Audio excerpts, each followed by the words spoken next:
Hello friends, कैसे हैं आप सब। इस लेक्चर में हम डिस्कस करेंगे जीएसटी के अंदर कौन कौन से अकाउंट हमें मेंटेन करने होते हैं और नॉर्मली क्या क्या हम एंट्रीज पास करेंगे। आप कोई भी सॉफ्टवेयर यूज़ कीजिए, मैनुअल जीएसटी प्रिपेयर कीजिए, टैली, बिजी या कोई और सॉफ्टवेयर, एंट्रीज और अकाउंट्स का जो कॉन्सेप्ट है वो वही रहेगा। तो बेसिकली अकाउंटिंग सॉफ्टवेयर आप कोई भी सीखिए, कोई भी आपको आना चाहिए, लेकिन जो जीएसटी का अकाउंटिंग ट्रीटमेंट है वो आपको बहुत ध्यान से देखना है। Accounts to be maintain under goods and service tax law. कौन कौन से अकाउंट एज पर रूल गवर्नमेंट ने बोला है कि आपको मेंटेन करने पड़ेंगे। सबसे पहले आपको मेंटेन करना पड़ेगा रजिस्टर ऑफ गुड्स प्रोड्यूस्ड, कि जो भी आपने गुड्स प्रोड्यूस किए उसका प्रॉपर एक रजिस्टर मेंटेन करना पड़ेगा। अगर आपका बिजनेस मैन्युफैक्चरिंग एक्टिविटीज़ का है, when you are doing any manufacturing activity, तो जो भी आप गुड्स एंड सर्विसेज प्रोड्यूस करते हैं उसका प्रॉपर आपको एक रजिस्टर मेंटेन करना पड़ेगा कि हमने रॉ मटेरियल से कितना फिनिश गुड्स प्रोड्यूस किया। Contain detail of goods manufactured in a factory और प्रोडक्शन हाउसेस। परचेज रजिस्टर, आपका बिजनेस अगर आप परचेज करते हैं तो आपको वेदर ऑफ फिनिश गुड्स, बना बनाया माल खरीद के उसको बेचते हैं या रॉ मटेरियल, तो all the purchases made within a tax period for manufacturing of goods or provision of services। तो जो भी आपने परचेज किया उसका रिकॉर्ड मेंटेन करेंगे। This is for all assessees. Sale register, जो आप माल बेचते हैं, account of all the sales made within a tax period must be maintained. Stock register, जो भी आपके पास इन्वेंट्री का, रॉ मटेरियल का या फिनिश गुड्स का स्टॉक है उसका सारा रिकॉर्ड आपको मेंटेन करना पड़ेगा। Correct stock of inventory available at any given point of time। Input tax credit availed, कितना आप अब तक इनपुट टैक्स क्रेडिट ले चुके हैं। This register should maintain the detail of input tax credit availed for a given tax period. आपकी output tax liability कितनी create हो रही है। This register should maintain the detail of GST liability outstanding to be adjusted against input tax credit और paid out directly. माने जो आपकी output tax liability है वो कितनी है और इसको हम कहाँ एडजस्ट करेंगे, against of input tax credit adjust करेंगे या हम इसको डायरेक्टली पे करेंगे। आउटपुट टैक्स एक्चुअल में कितना पे किया आपने, उसका एक रजिस्टर मेंटेन करना पड़ेगा for a particular tax period. Other records, अगर गवर्नमेंट ने स्पेसिफाई समय समय पर गवर्नमेंट नोटिफिकेशन के थ्रू रिकॉर्ड्स मेंशन करती रहती है, तो अगर कोई और रेलिवेंट रिकॉर्ड है तो वो भी आपको इसके अंदर मेंटेन करके चलना पड़ेगा। नाउ इसके अलावा ये बहुत इंपॉर्टेंट है, इनपुट कौन कौन से हमें रिकॉर्ड मेंटेन करने हैं अंडर जीएसटी, तो इसको बड़े ध्यान से आप देख लीजिए। These are the records maintained under GST.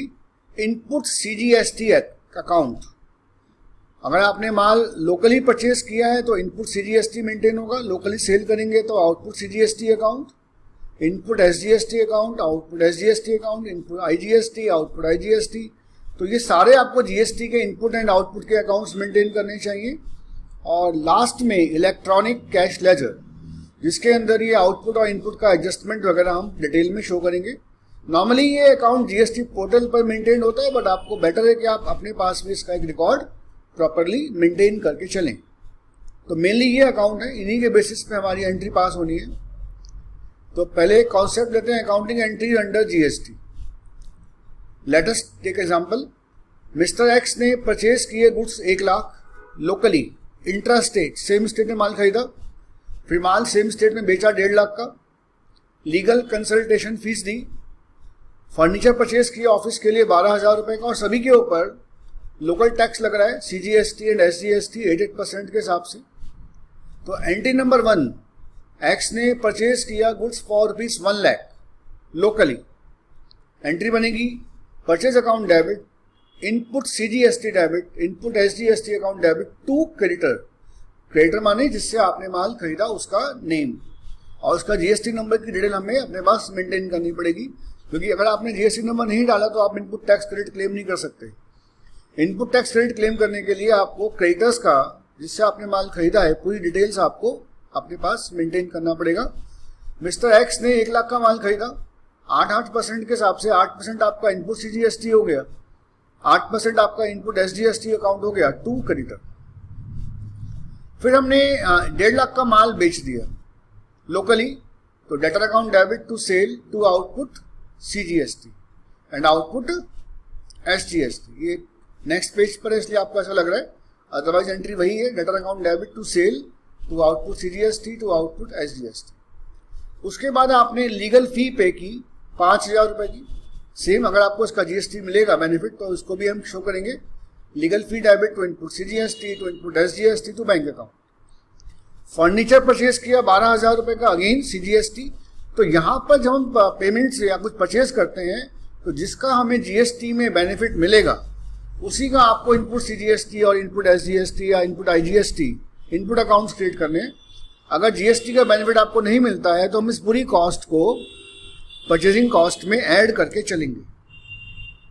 तो यहाँ पर हमने डिस्कस किया about intra state transaction under GST। Intra state को समझाने की आपको आवश्यकता नहीं है, आप इसको बड़े आराम से समझ सकते हैं। Same state, from one state to another नहीं, एक ही स्टेट में आप माल को खरीद और बेच रहे हैं। टोटल इनपुट CGST अगर मैं एग्जांपल वाइज देखूं तो जो मेरा टोटल इनपुट CGST है वो कितना हो गया। अगर मैं टोटल इनपुट CGST की बात करूं तो नंबर ऑफ ट्रांजैक्शंस के हिसाब से 8,000 आपका परचेस पे था। उसके बाद आपने लीगल फी पे किया 400 का और 960 का फर्नीचर, तो 9360 का आपका टोटल इनपुट CGST हो गया। In same way 9360 total SGST। Output CGST जो आपने माल बेचा है 12,000 का आपका output CGST and output SGST है। तो देयरफॉर GST पेबल कितना होगा, इनपुट में से आउटपुट को एडजस्ट करेंगे 2640 का आपका नेट GST पेबल होगा, net CGST and also net SGST। तो 2640 का आपका GST पेबल होगा। एंट्री क्या बनेगी, output CGST account debit, output SGST account debit to input CGST to input SGST to electronic cash ledger. कौन सा अमाउंट कहाँ सेटअप हो रहा है इसको मैं आपको एक बार दोबारा से बता देता हूँ, आप इसको देख लीजिए कौन कौन से अमाउंट को हम कहाँ सेटअप कर रहे हैं। आउटपुट CGST से आपका सेटअप होगा इनपुट CGST को आउटपुट SGST से। In same way input SGST का सेटअप होगा फ्रॉम आउटपुट SGST। दोनों का आपस में सेटअप नहीं होता, तो कंफ्यूज नहीं है एंट्री के अंदर कोई भी, आप बड़े ध्यान से इसको देख सकते हैं। We do not have any confusion. CGST का इनपुट CGST, SGST का इनपुट SGST। ओवरऑल जो आपका इलेक्ट्रॉनिक कैश लेजर है उसके अंदर भी आपके दो कॉलम्स बने होंगे, CGST पेबल का अलग और SGST पेबल का अलग। तो इलेक्ट्रॉनिक कैश लेजर के ओवरऑल आपको 5280 का पैसा गवर्नमेंट को देना है। Due to input tax credit, tax liability of 24,000 is reduce to 528। ध्यान से देखिए, आपने जो कस्टमर से चार्ज किया था वो 24,000 रुपये चार्ज किया है, लेकिन एक्चुअल में जो आपको पे करना पड़ रहा है वो 5280 पेमेंट करना पड़ रहा है। यही GST का सबसे बड़ा बेनिफिट है कि जो भी आपने परचेज करते समय टैक्स पे किया था उसका आप यहाँ पर एडजस्टमेंट कर सकते हैं। तो GST ऑन लीगल फी को भी हम सेटअप कर सकते हैं। तो if there had been any input tax credit left, यदि कुछ आपका टैक्स क्रेडिट लेफ्ट है, बचा हुआ है, मतलब आपका आउटपुट GST कम है और इनपुट GST ज़्यादा है, तो जितना आपका एक्स्ट्रा टैक्स है वो हमें फ्यूचर ईयर में हम उसको कैरी फॉरवर्ड कर सकते हैं फ्यूचर पीरियड में, और फ्यूचर पीरियड के में फिर हम दोबारा जब आपका आउटपुट क्रिएट होगा तो उसके अगेंस्ट में हम इस इनपुट को सेट ऑफ कर सकते हैं। सो आई थिंक आपको ये कॉन्सेप्ट समझ में आ गया होगा। इस एग्जाम्पल में हमने जो एग्जाम्पल लिया है इसमें खाली इंटर स्टेट ट्रांजेक्शन लिया है। अभी हम बात करते हैं inter state transaction. Inter state में from one state to another, आप डिफरेंट स्टेट से माल परचेज कर रहे हैं या डिफरेंट स्टेट से माल बेच रहे हैं। कंबाइन करेंगे थोड़ा सा। मिस्टर एक्स ने परचेज किया 1.5 लाख का माल अदर स्टेट से, 1.5 लाख का माल लोकली सेल किया, फिर 1.5 लाख का माल अदर स्टेट में बेचा, टेलीफोन बिल का पेमेंट किया, एयर कूलर खरीदा ऑफिस के लिए लोकली। आपका CGST एंड SGST का रेट 88% है, तो अंडरस्टूड है जो IGST का रेट होगा वो जस्ट डबल हो जाएगा, IGST विल बिकम 16%। तो पहली एंट्री आपकी लोकल, पहली एंट्री आपका आउट ऑफ स्टेट परचेज किया अदर स्टेट से, तो I will charge inputs IGST। 1.5 lakh का हम चार्ज करेंगे कितना परसेंटेज, 18 + 8 + 8 16%। आपका इनपुट्स IGST हो गया, 1,74,000 का बिल बना। फिर आपने लोकली माल बेचा 1.5 लाख का, तो CGST चार्ज करेंगे। फिर आपने आउट ऑफ स्टेट माल बेचा तो आउटपुट आईजीएसटी चार्ज होगा। तो इस एग्जांपल में आउटपुट आईजीएसटी भी है, इनपुट आईजीएसटी भी है, आउटपुट सीजीएसटी भी है। इसके अलावा आपने टेलीफोन बिल का पेमेंट किया था, ऑफिस इक्विपमेंट खरीदा था लोकली, तो उसका भी आपका इनपुट सीजीएसटी क्रिएट हो रहा है। तो ओवरऑल अगर मैं देखूं क्वेश्चन में, तो आपका सीजीएसटी का जो इनपुट है वो कहाँ कहाँ आता है, एक बार दोबारा देखते हैं। सीजीएसटी का आपका इनपुट आता है एंट्री नंबर 4 एंड 5, 400 प्लस 960। लेकिन जो आपका आउटपुट सीजीएसटी है, जो आपने लोकली माल सेल किया था, this is 12,000 for CGST and 12,000 for SGST. तो 12,000 का आपका ये है, सेम लॉजिक एसजीएसटी के लिए है। Output IGST 16,000 and input IGST 24,000। तो ऑलरेडी हम डिस्कस कर चुके हैं कि जो जीएसटी आईजीएसटी का क्रेडिट है वो पहले फर्स्ट यूटिलाइज किया जाता है अगेंस्ट ऑफ आईजीएसटी, देन उसके बाद सीजीएसटी या आईसीएसटी, जो भी आप बैलेंस एडजस्ट करना चाहें। तो उसी क्राइटेरिया को हम यहाँ पर फॉलो करके चलेंगे। तो आपकी आउटपुट टैक्स लायबिलिटी 12,000 और 16,000 रुपये की। तो आउटपुट आईजीएसटी से सबसे पहले इनपुट आईजीएसटी के 16,000 रुपये एडजस्ट हो जाएंगे। आपका इनपुट आईजीएसटी 24,000 रुपये का था, 16 आपके यहाँ पे एडजस्ट हो गए, और जो बाकी 8,000 रुपये हैं वो आपने एडजस्ट कर दिए अगेंस्ट ऑफ सीजीएसटी। तो ये 24,000 में से आपने माइनस किया 16,000 रुपये, तो ये आपका जो एक्स्ट्रा अमाउंट है वो आपका एडजस्ट हुआ है अगेंस्ट ऑफ सीजीएसटी। आप चाहते तो उसको 4,000 रुपये यहाँ भी डाल सकते थे, 4,000 against of CGST and 4,000 against of IGST. Last lecture में मैं आपको बता चुका हूँ कि वो आपकी बेस्ट प्रैक्टिस होती है, आपका ओवरऑल टैक्स बर्डन कम होगा। रिमेनिंग सीजीएसटी आपने आउटपुट इनपुट सीजीएसटी से एडजस्ट कर लिया, और 12,000 में से आपका जो इनपुट सीजीएसटी है वो 1360 का है ओनली, तो 2640 का टैक्स आपने गवर्नमेंट को पे करना पड़ेगा against of CGST payable. SGST में से आपका इनपुट आईजीएसटी एडजस्ट नहीं हो पाया क्योंकि पूरा अमाउंट आपने अगेंस्ट ऑफ सीजीएसटी एडजस्ट किया था। तो 1360 एडजस्ट होने के बाद 10,640 10640 का आपका आउटपुट एसजीएसटी पेबल हो गया। आईजीएसटी का आपका पेबल 0 हो गया। तो ये जो सेट ऑफ है आईजीएसटी का, ये इंपॉर्टेंट है। आईजीएसटी को पहले आपको कंप्लीट राइट ऑफ करना होता है, उसके बाद फिर हम बाकी देखेंगे। So out of total input CG IGST 24,000, liability का पेमेंट कैसे करेंगे, सेम लॉजिक जो मैंने ऊपर एंट्री बनाई है। तो आउटपुट सीजीएसटी से एडजस्ट होगा input IGST, input CGST. Output SGST से एडजस्ट होगा इनपुट एसजीएसटी। आउटपुट आईजीएसटी से एडजस्ट होगा इनपुट आईजीएसटी। सभी का सेटअप करेंगे, और जो डिफरेंस बचेगा output CGST to input CGST to input IGST, ये आपका नंबर 1 प्रेफरेंस पे आएगा। जैसे मैंने बताया, this is number 1 and this is number 2। पहले आपको आईजीएसटी को एडजस्ट करना है, उसके बाद आपने सीजीएसटी को लेकर चलना है। सीजीएसटी आउटपुट का सेटअप होगा against of input CGST SGST. Output IGST से आपने सेटअप किया, और ओवरऑल जो फाइनली आपको पेमेंट करना है वो आउटपुट सीजीएसटी और आउटपुट एसजीएसटी का मिलाकर 13,240 रुपये, माने इन दोनों का टोटल 2640 और 10640 का आपने गवर्नमेंट को पेमेंट करना है। आई विल सजेस्ट यू कि 1-2 क्वेश्चंस आप इसके अपने आप करके देखेंगे तो आपको ये पॉइंट बहुत अच्छे से समझ में आ जाएगा। ये मैं आपको ऑलरेडी बता चुका हूँ चार्ट, एक बार दोबारा देख लेते हैं। आईजीएसटी का आईजीएसटी से होगा, सीजीएसटी एसजीएसटी से, सीजीएसटी का एसजीएसटी आईजीएसटी से, लेकिन एसजीएसटी का एसजीएसटी और आईजीएसटी से। एसजीएसटी और सीजीएसटी की आपस में दुश्मनी है, दोनों आपस में सेट ऑफ नहीं करेंगे। अब हम देखते हैं जीएसटी का आपके फाइनेंशियल बुक्स पे क्या इम्पैक्ट पड़ता है। ये तो हमने बात की एंट्री की, तो आपने देखा कि जो भी हमारा इनपुट है उसका आपको आगे क्रेडिट मिल गया। तो overall raw material consumption, purchase, depreciation, ये सभी खर्चों का आपको इनपुट क्रेडिट मिल रहा है। तो ये सारी फिगर्स क्या होंगी, आपकी डिक्रीज हो जाएंगी जहां से आपको इनपुट क्रेडिट मिलेगा। GST allow seamless input credit for intra state and inter state purchase. जो भी आपने विद इन स्टेट और आउट ऑफ स्टेट परचेज किया उसका आपको क्रेडिट मिल रहा है। This will mean reduction in cost of raw material. जो आपका रॉ मटेरियल कॉस्ट है वो रिड्यूस हो जाएगा, क्योंकि जो उसका इनपुट आपने पे किया था जीएसटी, वो अगेंस्ट ऑफ सेल का जो आउटपुट जीएसटी है उससे सेट ऑफ हो रहा है। तो आपका रॉ मटेरियल कंजम्पशन डिक्रीज होगा। साथ साथ जो क्लोजिंग स्टॉक का अमाउंट है वो भी आपका डिक्रीज होगा, क्योंकि आज नहीं तो कल जब आप इसको सेल करेंगे तो इसका भी आपको क्रेडिट मिलेगा।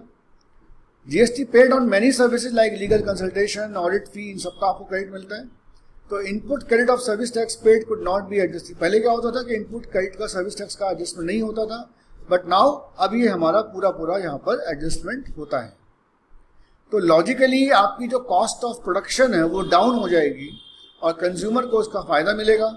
All this effectively bring down the expenses, और इस टाइप से आपका ओवरऑल जो सेल है या परचेज है उसका आपकी जो परचेजिंग कॉस्ट है वो लो हो जाएगी, एक्सपेंडिचर्स आपके लो हो जाएंगे और ओवरऑल कंज्यूमर को इसका पूरा बेनिफिट मिलेगा। आपकी प्रॉफिटेबिलिटी इम्पैक्ट होगी डिपेंड ऑन ट्रीटमेंट्स के ऊपर। बैलेंस शीट की बात करें तो आपकी फिक्स एसेट्स की वैल्यू डिक्रीज हो जाएगी। Effective cost of fix assets will come down as input credit will be available on both capital goods and services. माने फिक्स एसेट्स की जो कॉस्ट है वो आपकी ऑटो रिड्यूस हो गई, क्योंकि इसका जो आपने जीएसटी पे किया था उसका भी आपको क्रेडिट यहाँ मिल रहा है। लाइक इंस्टॉलेशन, इंस्पेक्शन, कोई भी टाइप की आपकी कॉस्ट है उसका आपको पूरा इनपुट क्रेडिट यहाँ पर अवेलेबल हो जाएगा। तो आपकी फिक्स एसेट की कॉस्ट क्या होगी आपकी, it will decrease, it will be down. Tax payable and credit receivable will face changes to, change होते रहते हैं, लेकिन ओवरऑल इम्पैक्ट यही है कि आपकी जो कॉस्ट ऑफ परचेजिंग है, चाहे वो कैपिटल गुड्स की हो, रेवेन्यू गुड्स की हो, ओवरऑल आपकी कॉस्ट डाउन हो जाएगी क्योंकि आपको उसका इनपुट का क्रेडिट का बेनिफिट मिल रहा है। Now we have some gap. Generally a separate accounting principles के हिसाब से जीएसटी का ट्रीटमेंट देख लेते हैं। This is very much important. जो भी हमारे अकाउंटिंग प्रिंसिपल्स हैं, प्रैक्टिसेस हैं, उन्हें आपको प्रॉपरली फॉलो करना होता है। यही हमारे गैप का मेन नियम है। तो रूल बेसिकली क्या है, at the end of financial year the tax payer must reconcile, tax payer को रिकॉन्साइल करना पड़ेगा books of accounts with the GST return. जो भी आपने जीएसटी रिटर्न्स फाइल किया उसके अंदर जो आपने इनपुट आउटपुट दिखाया, सेल परचेज दिखाया, वो आपकी बुक्स ऑफ अकाउंट से मैच होना चाहिए। On comparing data between books and GST return, any difference that arise must be adjusted in the books of books. अगर डिफरेंस आ रहा है तो बुक्स में आपको उसका एडजस्टमेंट करना पड़ेगा, और अगर आपका मिस्टेक नहीं है, जीएसटी अथॉरिटी को इन्फॉर्म करना है, तो अगली रिटर्न्स में आप उसको सब्सिक्वेंटली अपडेट कर सकते हैं। तो अकाउंटिंग प्रिंसिपल्स एंड प्रैक्टिसेस को आपको प्रॉपरली फॉलो अप करना है, माने to follow. Accounting principles and practice का जो सिंपल सा रूल है वो यही बोलता है कि जो भी आपकी अकाउंटिंग माने मैचिंग कॉन्सेप्ट, मैचिंग प्रिंसिपल यही बोलता है कि जो भी आपकी ट्रांजैक्शन करंट ईयर की है वो करंट ईयर के अकाउंट से ही एडजस्ट होना चाहिए। तो अगर कोई डाटा या कोई सेल परचेज आपका प्रीवियस ईयर्स का, इसी साल से बिलोंग करता है, तो इसी साल में उसको आपको एडजस्ट करके चलना है। तो गैप के प्रिंसिपल्स को भी आपको माइंड में लेके चलना है। तो यहाँ पर हमने डिस्कस किए ट्रीटमेंट अबाउट जीएसटी।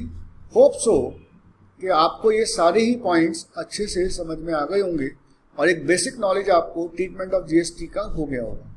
आप इस लेक्चर को एक बार ध्यान से देखिए अगेन, ताकि आपको ये पॉइंट्स सारे समझ में आ जाएं। इंटरव्यूज के अंदर ये क्वेश्चन बहुत आस्क किए जाते हैं, स्पेशली जो ये सेट ऑफ है, this is the most important. कि किसका सेट ऑफ कहाँ से होता है, अकाउंटिंग ट्रीटमेंट, अकाउंटिंग एंट्रीज हम कैसे पास करेंगे। तो बेटर टू अंडरस्टैंड आप इसको एक बार दोबारा से रिकॉल कीजिए। Thank you very much.